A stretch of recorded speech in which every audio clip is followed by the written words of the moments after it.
दोस्तों नमस्कार। शनिवार को भारत का एक दुश्मन मोस्ट वांटेड आतंकवादी खालिस्तानी कमांडो फोर्स का परमजीत सिंह पंजवार लाहौर के जोहर टाउन की सनफ्लावर सोसाइटी के नीचे मारा गया। ये लाहौर में रहता था और ये मोस्ट वांटेड था। जिस तरह से भारत में हाफिज सईद, दाऊद इब्राहिम, ठीक, जकीउर रहमान लखवी, इस जैसे जो आतंकवादी थे जिनका 26/11 के अटैक में, जो मुंबई अटैक में हाथ था, इसी तरह से ये जो खालिस्तानी कमांडो फोर्स का परमजीत सिंह पंजवार जिसका नाम है, ये पाकिस्तान में लाहौर में आईएसआई की सरपरस्ती में रह रहा था। सबसे बड़ी बात यह है, ये हिंदुस्तान से भागा हुआ था। ये 1990 में भाग गया था और वहां एक जाली नाम, एक फर्जी नाम मलिक सरदार के नाम से रह रहा था। मलिक सरदार सिंह इसका नाम था। ये पाकिस्तान में पनाह लिए हुए था लाहौर शहर में, और वो शहर है लाहौर जहां भारत का मोस्ट वांटेड आतंकी, पाकिस्तान जिसको भारत चाहता है, जिसका 26/11 में हाथ है, मास्टरमाइंड है, और जो यूएन द्वारा डेजिग्नेटेड टेररिस्ट है हाफिज मोहम्मद सईद, वो भी लाहौर के जौहर टाउन पर रहता है, वही रहता है, उसका घर है वहां। उस पर भी हमला हुआ था लेकिन वो बच गया था। लेकिन इस बार परमजीत सिंह पंजवार का खात्मा कर दिया गया। अब ये क्यों मारा गया, कैसे मारा गया, किसने मरवाया, इसमें बहुत सारी कहानियां सामने आ रही हैं। एक पाकिस्तान के रिटायर्ड है मेजर आदिल राजा, जो कि इस वक्त लंदन में रहता है। वो, अगर हम उसकी माने तो उसका ये कहना है कि पंजवार की हत्या, परमजीत सिंह पंजवार यानी मलिक सरदार सिंह की हत्या के लिए आईएसआई ने असलहा मुहैया कराया था। अब तो क्या आईएसआई के लोग अब इन आतंकवादियों को बोझ मानने लगे हैं? क्योंकि आपको मालूम होगा, अब से कुछ समय पहले रावलपिंडी में भी एक आतंकी को मारा गया था, एक कराची का था, उसको मारा गया। तो क्या ये लोग जो भारत के दुश्मन हैं, इनको अब पाकिस्तान अपना बोझ समझने लगा है अपने ऊपर? क्या इन लोगों का खर्चा पानी पाकिस्तान नहीं उठा पा रहा है, तो इनको आईएसआई खुद टपका रही है? हालांकि इसमें नाम रॉ का भी आ रहा है कि रॉ ने इसको अपने एक ऑपरेशन में मारा। अब रॉ ने मारा या नहीं मारा ये हम नहीं कह सकते, क्योंकि हमारे पास ऐसी कोई सूचना नहीं है। लेकिन हम ये मानते हैं क्योंकि ये एक ड्रग स्मगलर था और ये पाकिस्तान से भारत में ड्रग भेजता था और इसका कनेक्शन था। तो ये राइवलरी होती है, ये जो राइवलरी होती है ना, ड्रग माफियाओं के बीच दुश्मनी हो जाती है, आपसी रंजिश हो जाती है, तो वो भी इस हद तक पहुंच जाती है कि ये लोग एक दूसरे का कत्ल कर देते हैं। हो सकता है ये चीज रही हो सकता है कि आईएसआई खुद ही इनको मार रही हो, मरवा रही हो, इंटरनेशनल प्रेशर है। पिछले कुछ समय से आप देख रहे होंगे कि खालिस्तान का नाम काफी उभरा और भारत में अमृतपाल सिंह, जो काफी लंबे समय से भागा हुआ था, उसको भी पुलिस ने गिरफ्तार कर लिया है। तो अब ये जो पंजवार की हत्या हुई है, इसके बारे में थोड़ा जान लीजिए। ये जो पंजवार है, ये लाहौर में रहता था, जौहर टाउन में रहता था, सनफ्लावर सोसाइटी में। जब ये नीचे वॉक के लिए निकला सुबह, और इसके साथ एक गनर हुआ करता था, तो कुछ अज्ञात हमलावरों ने, जो बाइक पर सवार थे, उन्होंने ताबड़तोड़ गोलियां चलाई और इसको ढेर कर दिया। इसका जो बॉडीगार्ड है वो इसमें जख्मी हुआ है। परमजीत सिंह पंजवार भारत के लिहाज से, क्योंकि ये, अगर चाहे इसको भारत की एजेंसियों ने ठिकाने लगाया है, या इसको आईएसआई ने मरवाया है, या इसको आपसी राइवलरी में ये मरा है ड्रग पेडलर्स की, तो ये तो एक अलग मामला है।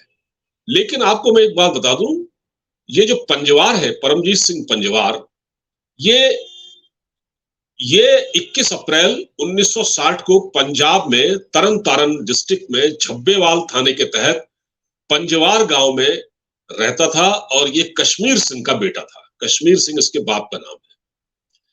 और केंद्रीय गृह मंत्रालय ने साल 2020 में 9 आतंकियों की लिस्ट जारी की थी, जिसमें परमजीत सिंह पंजवाड़ का नाम 8वें नंबर था।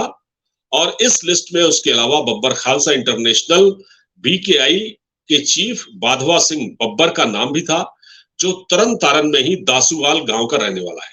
जैसा कि मैंने आपको बताया कि 1990 में ये पाकिस्तान भाग गया और वहां ये पनाह लिए हुए था। अब इस घटना से एक बात तो साफ हो गई है कि पाकिस्तान फिर से विश्व बिरादरी के सामने नंगा हो गया है।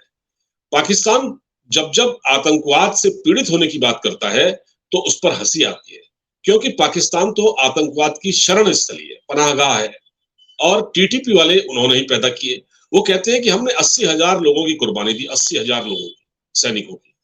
भैया 80,000 सैनिकों की कुर्बानी आपने दी तो आपने अमेरिका से डॉलर भी कमाए। उस आपके वहां कंटेनरों में भर भर कर डॉलर आया करते थे। कोई फ्री में आपकी किराए की फौज ने यूं ही लड़ाई नहीं लड़ी। और जो आज तक आप कर रहे हैं, आज अगर आपके पास डॉलर नहीं है, अमेरिका ने या IMF ने आपके पेच कस दिए हैं, तो आप फड़फड़ा रहे हैं। अच्छा, अब देखिए, अब बिलावल भुट्टो गद्दारी की यात्रा थी, अब से 2 दिन पहले, ये 4 और 5 को गोवा आए थे। जब उन्होंने भी जब आतंकवाद पर सवाल पूछा, वो पता नहीं कहां की बात करने लगा और वो अपने आप को आतंकवाद का विक्टिम बताने लगा। जबकि भैया आतंकवाद के विक्टिम आप हैं, और आप जो है आतंकवाद, जो भारत में जो नॉन स्टेट एक्टर्स जिनको आप कहते हैं, और वो असल में हमारे दुश्मन है। और जो खालिस्तानी है वो भी आप हमारे दुश्मन है। तो इस बार भारत के इस दुश्मन का खात्मा कर दिया गया, और ये हमारी एजेंसियों की, या हम कहें ये हमारी एजेंसियों की भी एक बहुत बड़ी सफलता हो सकती है। अब मैं आपको बताता हूं कि ये कितना खूंखार शख्स था, इसके बारे में थोड़ा जान लीजिए। जब भारत में ऑपरेशन ब्लू स्टार हुआ, तो इस ऑपरेशन ब्लू स्टार को जब जनरल सिंह भिंडरावाले को मारा गया था, उस वक्त ऑपरेशन ब्लू स्टार को लीड करने वाले हमारे आर्मी चीफ, अब माफ कीजिए, आर्मी के पूर्व जनरल थे, सेना प्रमुख थे, या नहीं, ये उनका नाम था AS वैद्य, अरुण कुमार श्रीधर वैद्य। वो इसको लीड कर रहे थे और उनकी हत्या कर दी गई। वो आर्मी के जनरल थे हमारे AS वैद्य साहब। ये उनकी हत्या में वांटेड था, और वैद्य साहब ने, AS वैद्य ने ऑपरेशन ब्लू स्टार को लीड किया था। रिटायरमेंट के बाद वैद्य पर 10 अगस्त 1986 को पुणे में खालिस्तान समर्थित आतंकवादियों ने गोलियां चलाई थी, जिसमें उनकी मौत हो गई थी। 12 फरवरी 1987 को लुधियाना के मिलरगंज स्थित पंजाब नेशनल बैंक में 5 करोड़ 70 लाख रुपए की डकैती पड़ी, जिसमें परमजीत सिंह का नाम आया था। ये मैं आपको इसकी हिस्ट्री बता रहा हूं।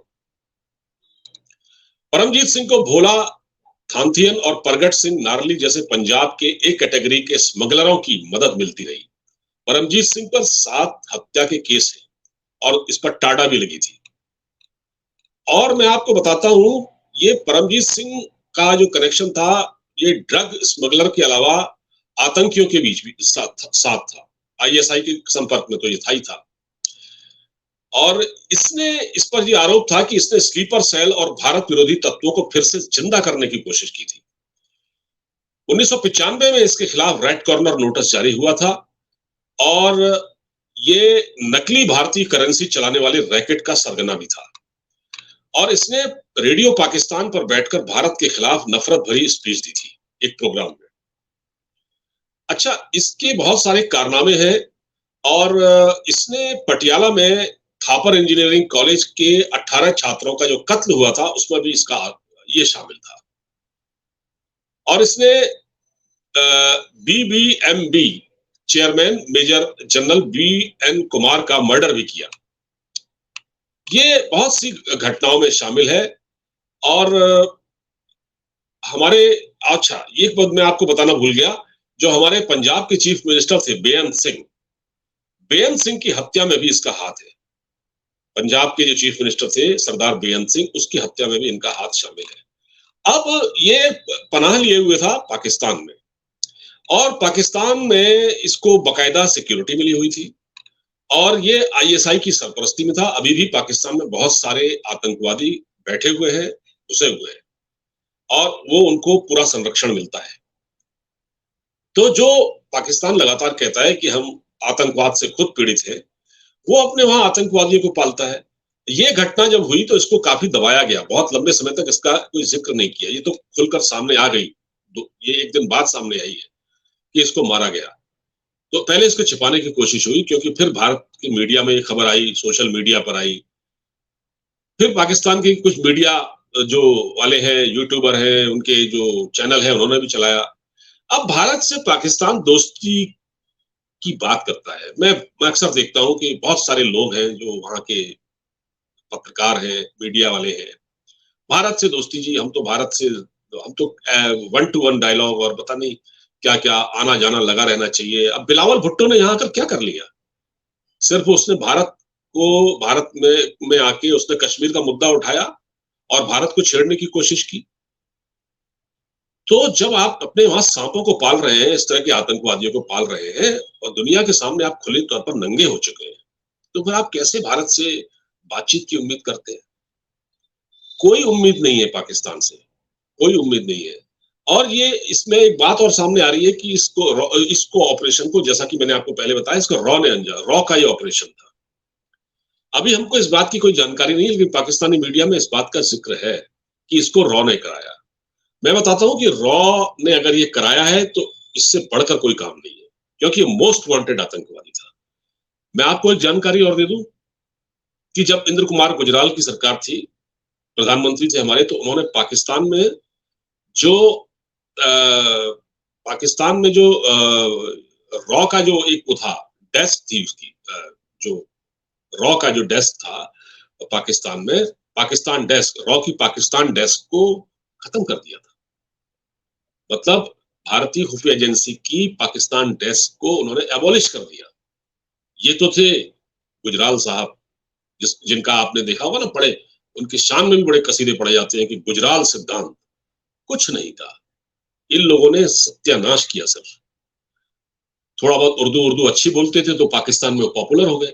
और हमारे यहाँ जो कुछ है राजदीप सरदेसाई टाइप पत्रकार, जो कि एक एलीट क्लास के आते हैं, खुद भी एलीट क्लास के ही है, और पाकिस्तान के जो एलीट क्लास है ना, उससे मिलने में, उसके साथ ड्रिंक करने में बड़ा फक्र महसूस करते हैं लोग। जैसे करण थापर हुए, राजदीप सरदेसाई हुए, इनको लगता है पाकिस्तान एलीट से मिलते हैं तो इनको लगता है कि हम कितने बड़े लोगों से मिल रहे हैं। और जैसे बरखा दत्त भी उनमें से एक है, मैं बताता हूँ आपको। ये सब टूल किट वाले पत्रकार हैं, ये पेज थ्री कल्चर वाले पत्रकार हैं ये भारत में। इन्होंने, अब आपने देखा ना कि बिलावल भुट्टो ने जब प्रेस कॉन्फ्रेंस की तो उसने भारत के किसी पत्रकार को आमंत्रित नहीं किया, लेकिन राजदीप को किया। तो राजदीप उनका फ्रेंड है ना, और वो पाकिस्तान में जाते रहे हैं। वो इस्लामाबाद की मरगला हिल्स में कई बार उन्होंने अपने पोस्ट दिए हैं, फोटो खिंचवाई है पाकिस्तानी दोस्तों के साथ। तो राजदीप सरदेसाई पॉपुलर है वहां, और इनके साथ पाकिस्तान की जो एलिट है उनके साथ बैठना उठना उनको बहुत पसंद है। और उसने किसी भारतीय पत्रकार को आमंत्रित नहीं किया, जबकि हमारे जयशंकर साहब ने एससीओ की मीटिंग के बाद भारत के पत्रकारों से भी बात की, पाकिस्तान के भी की, दोनों साथ थे। लेकिन बिलावल भुट्टो ने किसी भारतीय पत्रकार से बातचीत नहीं की और राजदीप सरदेसाई से की। तो उस समय भारत के जो जर्नलिस्ट थे उनको बाइकआउट करना चाहिए था, राजदीप सरदेसाई का और बाकी जो बिलावल भुट्टो का, लेकिन उन्होंने ऐसा नहीं किया। ये जो बातें मैं आपको बता रहा हूँ कि जो रॉ की जो क्या कहते हैं पाकिस्तान डेस्क थी, वो गुजराल साहब ने खत्म कर दी थी, और मनमोहन सिंह ने तो और उससे बढ़ के ही काम किया। उन्होंने एक और था, उस एक और वहां डेस्क हुआ करती थी, उसको भी खत्म कर दिया। तो रॉ को फिर से एक्टिव किया गया है। और ये जो पूरा क्रेडिट जाता है, ये अजीत डोभाल साहब को जाता है, जो हमारे एनएसए हैं, जो कि पाकिस्तान में 7 साल रहे अंडर कवर एजेंट के तौर पर। तो आज जो इस तरह से निपटाया जा रहा है इनको, इन आतंकवादियों को, जो भारत के बहुत बड़े दुश्मन, जो कि हमारे मुख्यमंत्री बेअंत सिंह जो पंजाब के थे उनकी हत्या में शामिल था, जो हमारे एक आर्मी के जनरल एएस वैद्य जिन्होंने ऑपरेशन ब्लू स्टार को लीड किया, उनकी हत्या में शामिल था, और कई अन्य चोरी और मतलब डकैती की वारदातों में शामिल था। कई और बड़े लोगों का इसने मर्डर किया, और ये पाकिस्तान में आईएसआई की सरपरस्ती में छुपा हुआ था। लाहौर जैसे बड़े शहर में रुका हुआ रहता था, बड़ी सोसाइटी में, इसको गनर मिले हुए थे। तो पाकिस्तान तो मुंह दिखाने लायक नहीं रहा। अब क्या दोस्ती पाकिस्तान से, जिस तरह की बातें होती है, कुछ पत्रकार यूट्यूब पर बोलते हैं, हमारे तो हम तो हमारा तो डीएनए सेम है। हम तो एक ही खाना खाते हैं, हम तो एक ही जैसे कपड़े पहनते हैं, हमारा तो रीति रिवाज एक ही है। कोई रीति रिवाज एक नहीं है, कुछ नहीं है। ना हमारा आपसे डीएनए मिलता है, ना हम आप जैसे खाना खाते हैं, ना हम आप जैसे कपड़े पहनते हैं। आप सिर्फ इस तरह की मीठी मीठी बातें करके पीठ पर छुरा घोंपने वाले लोग हैं। और याद रखिए कि ये जो घटना हो रही है अभी पुंछ में हुआ, फिर उसके बाद रजौरी में हुआ, और वो भी तब हुआ जब बिलावल भुट्टो यहाँ बैठा हुआ था।